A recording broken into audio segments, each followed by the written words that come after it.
Bonjour à toutes et à tous. Alors aujourd'hui, on va vous présenter notre travail de recherche sur les stratégies des canaux. Alors on peut commencer par dire que l'avènement d'Internet et du e-commerce a bouleversé la façon de vendre et de communiquer des commerçants en France, mais aussi dans le monde. Alors aujourd'hui, la grande majorité des sociétés ont réussi à intégrer Internet dans leur stratégie afin de s'adapter aux nouveaux besoins des consommateurs. Alors dans cette présentation, on va étudier les différentes stratégies des canaux, tout en se penchant davantage sur la stratégie omnicanal qui est bien plus actuelle. Bonne écoute. Alors, pour traiter ce sujet, nous avons exploité un plan qui présente la stratégie des canaux d'un point de vue historique. Alors, la stratégie des canaux est un concept qui est en constante évolution. Alors, c'est pour cette raison que nous allons voir dans un premier temps comment nous sommes passés du monocanal au multicanal. Ensuite, nous allons traiter le cross-canal et pour finir, nous allons voir la partie la plus importante du projet, qui est l'omnicanal. Alors, pour chaque partie, nous avons exploité des données présentes dans les articles de recherche que nous allons vous présenter plus tard et nous avons essayé de les confronter avec notre interview que nous avons réalisée avec un professionnel, mais qu'on vous présentera aussi par la suite. Donc nous, on a décidé de mettre l'accent sur l'impact de ces différentes stratégies des canaux sur le processus d'achat et la décision d'achat des consommateurs. Et c'est donc la raison pour laquelle notre problématique est la suivante. Dans quelle mesure les différentes stratégies des canaux impactent-elles la décision d'achat des consommateurs? Donc on a étudié différents articles, mais on s'est focalisé sur un article en particulier qui s'appelle Miroir, mon bon miroir, facilite mes choix. Donc ici, ça se focalise surtout sur l'influence de l'essayage virtuel sur l'omnicanal.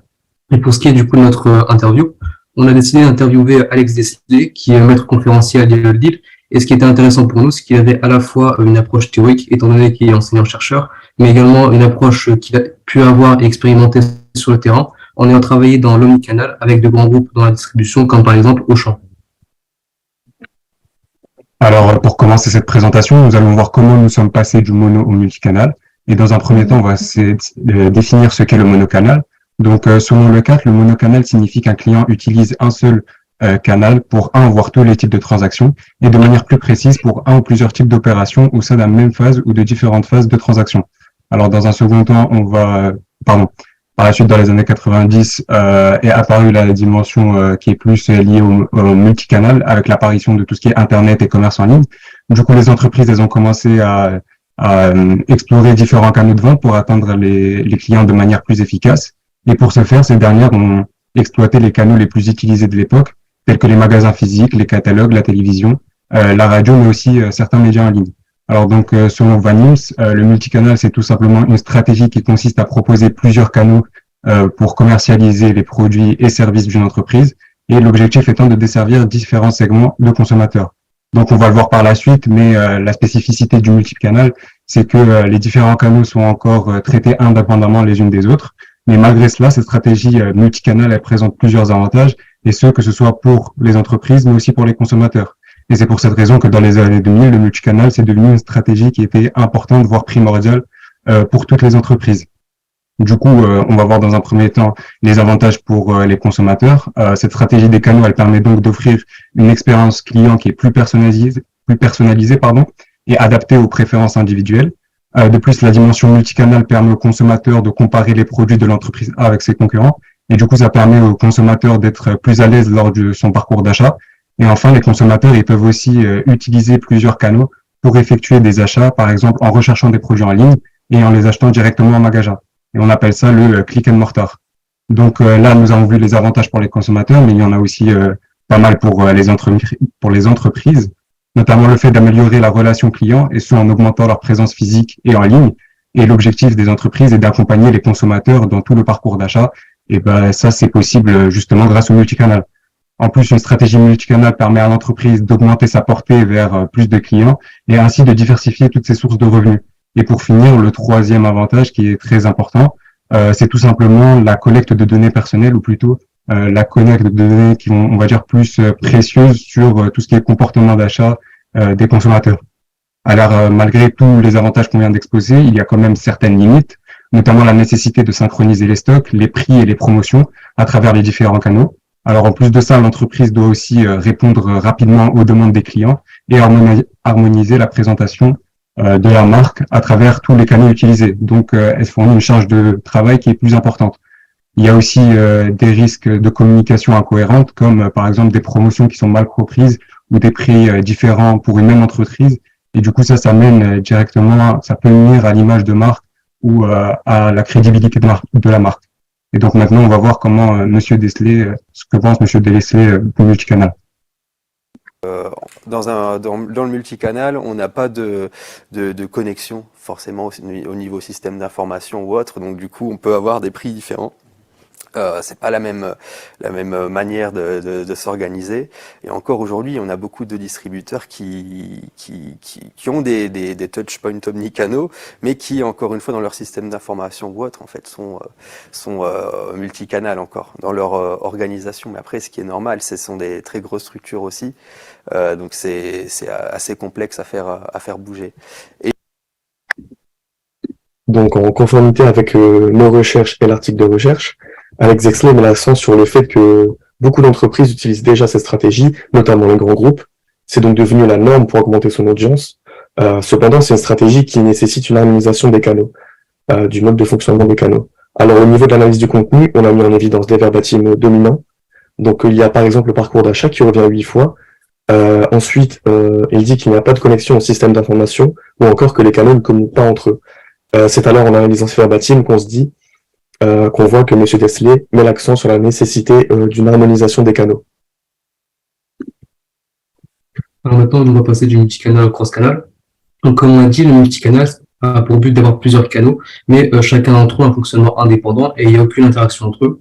A contrario, le cross-canal, c'est avoir plusieurs canaux, mais qui vont fonctionner ensemble, de sorte à ce que chacun rende l'autre plus efficace. Mais pourquoi est-ce qu'on parle de cross-canal? C'est parce qu'en fait, ce dispositif prend en compte le fait que le client va passer par plusieurs canaux et donc il faut éviter à tout prix qu'il y ait des coupures ou des perturbations entre eux. Donc par exemple, si vous prenez, vous souhaitez un article, vous vous renseignez sur Internet et qu'ensuite vous l'achetez en magasin, là on peut parler de cross-canal. Donc le cross-canal est aujourd'hui considéré comme une norme car il permet d'améliorer l'efficacité de l'ensemble des canaux, mais il permet aussi d'attirer et de fidéliser de nouveaux clients potentiels.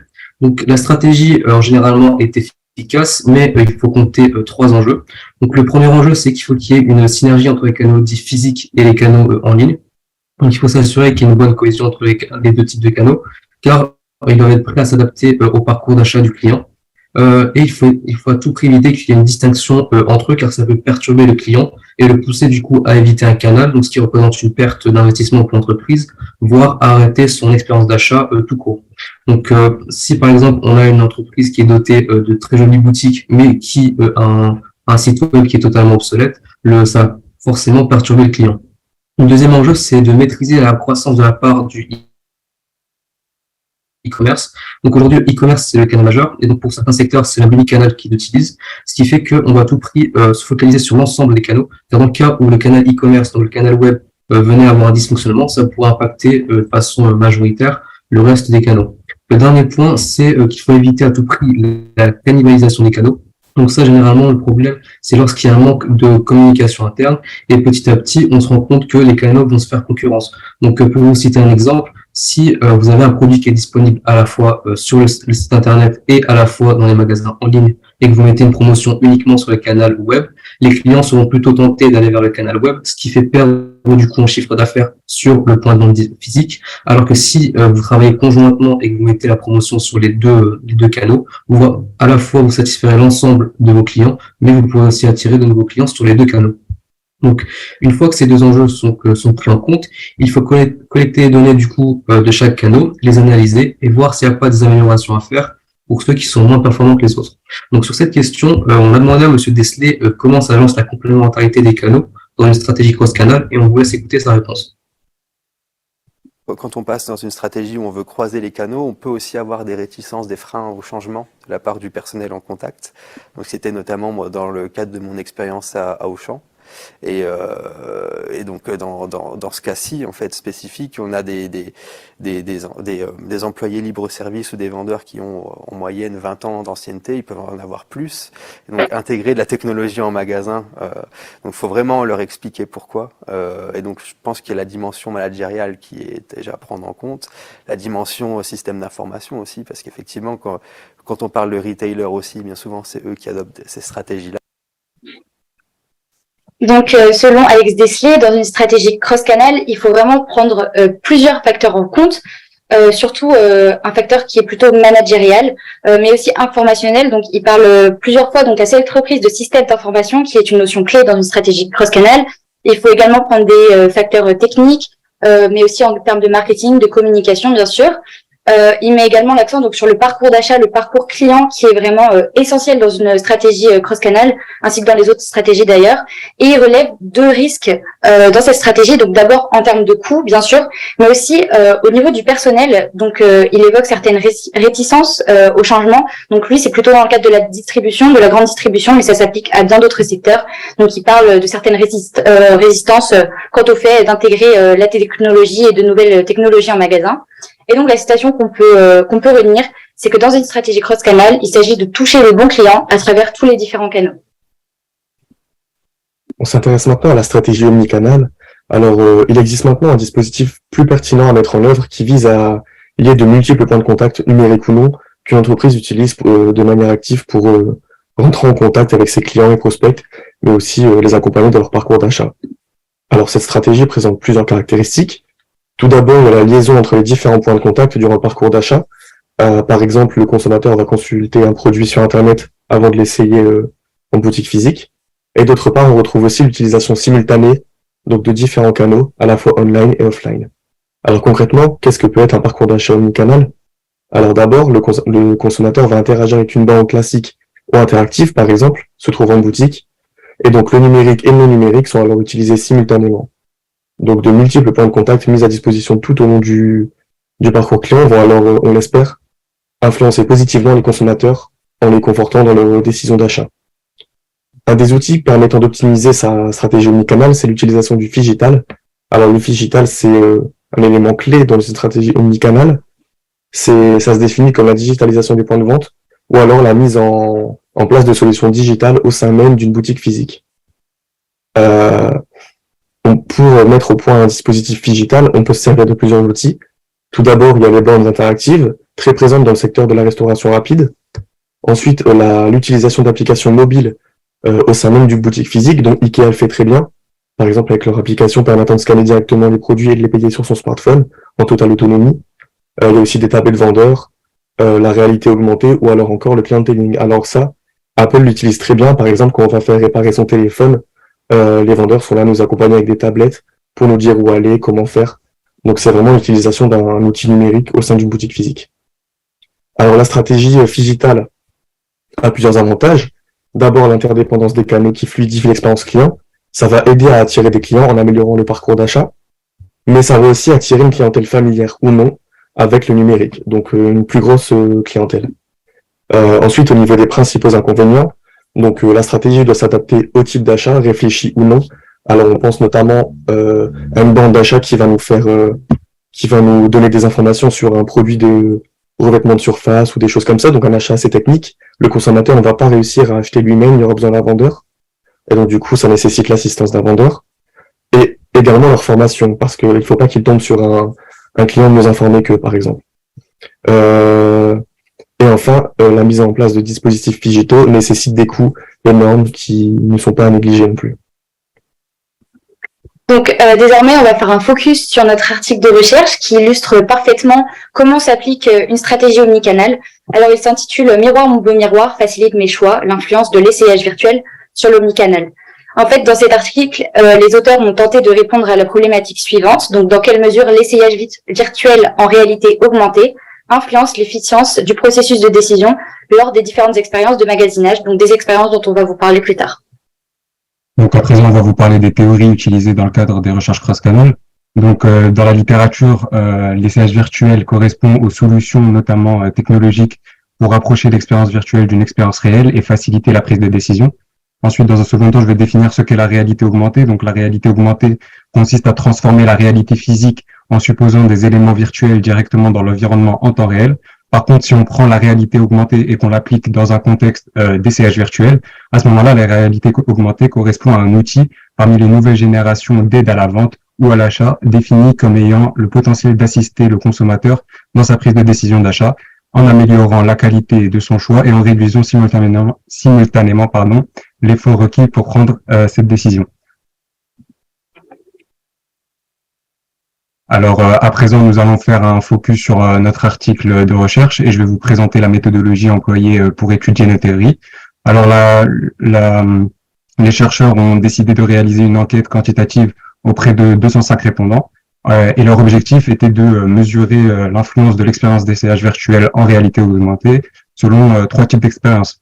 Alors pour ce faire concrètement, ils ont essayé des rouges à lèvres en réalité augmentée ou non avec le site Sephora au Canada,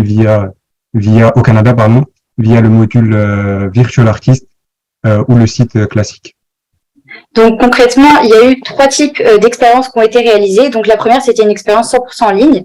Donc en fait, les répondantes, elles allaient essayer les rouges à lèvres donc de Sephora soit en réalité virtuelle, donc avec le module Virtual Artist, donc avec leur webcam, soit sans la réalité virtuelle. Et donc là, elles allaient simplement visualiser les produits sur le site classique de Sephora avant de réaliser un achat en ligne. Ensuite, on retrouve l'expérience en web roaming. Donc là, c'est un mélange un peu entre le digital et le physique. Donc les répondantes allaient rechercher des informations sur le site de Sephora et ensuite aller réaliser un achat en physique, donc en magasin. Et enfin, l'expérience digitale. Donc ici, c'est toujours sur le même canal, donc en physique, sauf qu'en fait, la recherche d'informations, elle se réalise dans le magasin, mais via des bornes interactives, donc pour qu'elles aient plus d'informations, etc. Et ensuite, s'en suivait un achat sur le même canal, donc en physique. Il faut aussi savoir que dans une stratégie si bien omnicanal que cross-canal, il faut prendre en compte certaines variables. Et ici, il y a certains modérateurs qui ont été pris en compte par ces chercheurs, notamment la fréquence d'achat des utilisatrices, des répondantes sur le web, mais également leur fréquence d'utilisation des rouges à lèvres, mais globalement de n'importe quel produit. Ici, 22% de l'échantillon portait du rouge à lèvres moins d'une fois par mois, et on verra que ça a eu beaucoup de conséquences sur les résultats de ces 3 expériences. Donc à présent, nous allons étudier nos résultats. On constate que pour l'expérience 100% en ligne, le processus de prise de décision est plus efficient après essayage virtuel pour les femmes achetant du maquillage en ligne peu fréquemment. Donc on constate que la réalité augmentée a une influence positive sur les intentions d'achat de rouge à lèvres, mais pour les autres, l'essayage virtuel est sans effet.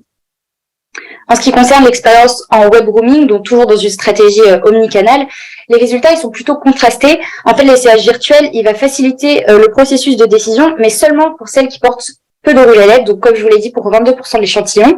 Et on remarque d'autre part que la nécessité de conseil de la part du vendeur reste la même. Alors, concernant maintenant les résultats liés à l'expérience digitale, on constate qu'en magasin, l'essayage virtuel sur des bornes interactives ne facilite pas le processus de décision comparé à une borne classique, quelle que soit la fréquence d'utilisation des produits. Donc, la prise de décision en digital n'est pas plus rapide, mais nécessite moins d'interaction avec le personnel comparé justement au web roaming. Et à présent, nous allons voir ce que Monsieur Desley pense du digital et des bornes interactives. Et c'est vrai qu'aujourd'hui, on a peut-être plus besoin d'un vendeur pour accompagner le consommateur dans l'achat de produits en ligne. Parce qu'on a beaucoup de facteurs stressants, ce que j'ai pu remarquer quand on est en borne en magasin, c'est qu'on a beaucoup de passages autour de nous, du coup on veut aller vite, et si la borne ne fonctionne pas très bien, est assez longue, on va vite abandonner. Donc, comme vous pouvez voir sur la droite, les thèmes sur lesquels il est le plus souvent revenu, ça a été surtout tout d'abord un aspect du coup sans couture de l'omnicanal, mais également parler du fait qu'il fallait éviter qu'il y ait une asymétrie d'informations, mais qu'il faut également toucher au maximum le plus de personnes possible. Donc, durant cet entretien, on a pu relever différents avantages avec l'utilisation de ces différentes technologies.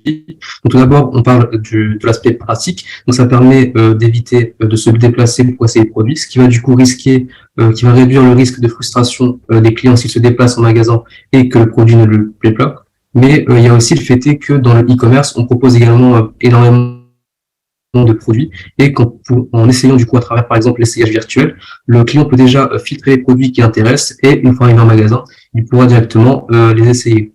Il y a aussi l'aspect où le client va peut-être préférer rester chez lui car il se sentira plus confortable, évitera d'être jugé dans le cas où il voudrait essayer des produits qu'il n'a pas l'habitude d'utiliser. Le deuxième point, ça va attirer du coup la curiosité d'un peu n'importe qui, donc à la fois des clients existants, mais ça peut aussi attirer des clients potentiels, puisque ça leur permettra d'utiliser des objets qui ne faisaient pas partie de leur quotidien forcément, et petit à petit, en utilisant du coup les technologies digitales, ils se rendront compte que le produit peut les intéresser et ça peut permettre de fidéliser les clients derrière. Cette stratégie et ces dispositifs comprennent normalement certains inconvénients. Donc, selon notre intervenant, il met l'accent sur le fait que le dispositif peut être superflu. Alors, en effet, quand un consommateur va commencer essayer un produit en magasin en réalité augmentée via une borne ou même un casque, il va préférer, comme il est en magasin, il va préférer l'essayer pour de vrai. Il va voir l'outil comme quelque chose de sympa qui va améliorer son expérience, mais surtout comme un gadget superflu, pas forcément utile. Aussi, il met l'accent sur le besoin d'un être humain. Là, c'est en totale contradiction avec les résultats de l'expérience, parce que dans les résultats de l'expérience, quand elles essayaient les rouges à lèvres, elles disaient que juste avec la réalité virtuelle, elles n'avaient même plus besoin de vendeurs pour les conseiller. Alors que là, Alex Desley dit que même si on essaye en réalité virtuelle ou avec d'autres outils, la nécessité d'un vendeur sera toujours présente, quoi qu'il arrive. Donc maintenant, on va répondre à notre problématique, qui est le rappel et dans quelle mesure les différentes stratégies des canaux impactent la décision d'achat des consommateurs. Donc, on s'est focalisé sur 3 grandes stratégies qui ont évolué et qui sont encore vouées à évoluer dans le temps. Donc, d'abord, la stratégie multicanal avec des canaux qui sont dits en silo, la stratégie cross-canal où vraiment on va avoir un croisement entre les points de contact, et enfin la stratégie omnicanal, donc qui intègre différents touchpoints tout au long du parcours client. Donc au final, on ne peut pas vraiment dire qu'il y ait de meilleures stratégies, car ça va dépendre de l'environnement, mais également de la façon dont les canaux seront manipulés. Donc, il y a des entreprises pérennes qui fonctionnent uniquement en monocanal, on a des entreprises qui sont en faillite, et qui fonctionnent du coup en omnicanal. Et il faut également prendre en compte dans la stratégie du coup multicanal, mais surtout du coup cross-canal, que il faut qu'il y ait des canaux qui soient complémentaires et éviter d'en avoir qui soient obsolètes, car cela va représenter du coup un frein à la fois durant l'expérience d'achat, mais ça représente également du coup un ternissement de l'image de l'entreprise. Ensuite, en ce qui concerne donc l'impact de ces différentes stratégies des canaux sur le processus de prise de décision des consommateurs, on a vu que l'impact pouvait être positif, donc oui évidemment si possible, mais parfois négatif. Cela est dû donc à la manière dont les entreprises vont appliquer ces différentes stratégies, mais aussi aux différentes technologies qui vont développer. Donc nous, on vous a présenté certains modèles de technologies qui pouvaient illustrer ces stratégies des canaux. Donc, il y a plusieurs technologies comme l'essayage virtuel, la réalité augmentée ou alors les bornes interactives ou bornes classiques qui peuvent aider le client à faciliter son processus de choix, mais il y en a bien d'autres qui sont vouées à évoluer. Et du coup, une fois qu'on a fini notre recherche et notre entretien, on s'est rendu compte du coup qu'il y avait un objectif commun à toutes ces stratégies. Donc le but, c'est de fluidifier le parcours d'achat du consommateur afin de faciliter sa prise de décision et améliorer au maximum possible son expérience d'achat. Alors, grâce à notre échange avec Monsieur Desley, on a aussi appris que les big data ont un impact considérable sur le déploiement des stratégies des canaux. Alors, c'est vrai qu'aujourd'hui, grâce à cette évolution technologique, les entreprises peuvent désormais collecter et analyser des quantités massives de données sur les comportements et préférences des consommateurs. Et du coup, tout ça, ça permet de mieux comprendre leurs besoins et de personnaliser leur expérience d'achat en prenant en compte plusieurs variables, comme par exemple leur habitude d'achat, les canaux qu'ils préfèrent utiliser, leur fréquence d'utilisation, mais aussi leur personnalité et comportement lors de la phase d'achat. Alors, cette connaissance approfondie des consommateurs peut être utilisée pour optimiser les canaux de distributeurs et proposer aussi des produits et services adaptés à chaque segment de marché. Alex Desley met aussi l'accent sur l'intelligence artificielle, qu'il évoque comme un outil au service des stratégies des canaux. Alors en effet, celle-ci peut aider à améliorer la relation client, ainsi que l'expérience client, mais peut également révolutionner le management, l'organisation des hommes ou encore la supply chain. C'est un outil qui aidera grandement les premiers à les utiliser. Et on se demande aussi, avec l'évolution de l'intelligence artificielle, on ne sait pas quels outils celle-ci pourrait nous permettre de créer. Et donc, on se demande si, à l'avenir, on ne se dirige pas vers une stratégie no-canal. Alors, la stratégie no-canal, c'est une stratégie dans laquelle les canaux seront tellement en synergie qu'on ne saura même pas les distinguer les uns des autres. Et alors, là, on se trouvera vers le rêve de l'omnicanalité poussé à son maximum. On va se quitter sur un extrait sur lequel Alex Desley, justement, met l'accent sur l'IA et le Big Data. Merci à tous. Ah voilà, je pense que là pour ce rêve d'omnicanalité, je pense qu'effectivement l'intelligence artificielle va beaucoup aider. Donc pour réinventer les systèmes d'information, pour la connaissance client aussi, et adapter finalement le message pour au bon moment du parcours client, voilà, le repêcher au bon moment aussi, lui pousser les bonnes publicités. Donc l'intelligence artificielle, oui, va totalement aider, notamment à la fois pour la relation client, pour l'expérience et surtout dans le back-office au niveau organisationnel, supply chain, pour optimiser les flux et tout ça. Donc c'est vrai que ça va être et ça l'est déjà, hein, c'est déjà un très gros plus pour ceux qui ont réussi à adopter en tout cas ces technologies. Ouais. Merci pour votre écoute.